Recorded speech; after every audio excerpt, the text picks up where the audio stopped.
الرحمن الرحيم. الحمد لله رب العالمين، والصلاة والسلام الأتمان الأكملان على خير خلق الله. أحبابي بالله عز وجل، واحد يتقي الله عز وجل بهؤلاء الحبشة اللي نصروا الإسلام والمسلمين، أصحابه بن إيجر، له إلى يوم القيامة مزية ومثوبة إلى يوم الدين.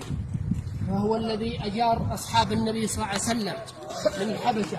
وهؤلاء الأحباش يقوم رجل من على ما يقولون، والأخ يقول أنها يأخذهم من حصول الجلال الساعة 11 البارح في الليل.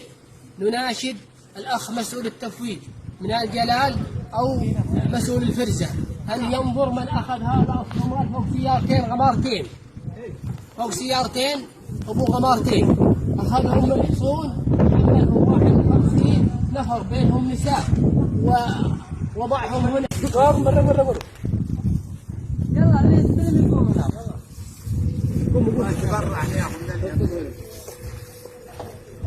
رموا مشكلة ما في. يلا قم قم قم قم قم قم قم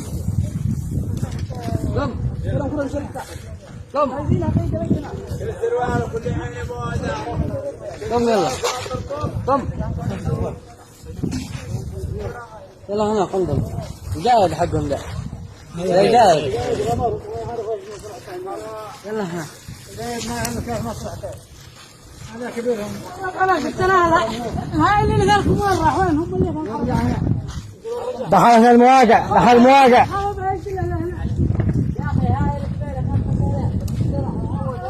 يلا يلا يلا يلا يلا. أربعة.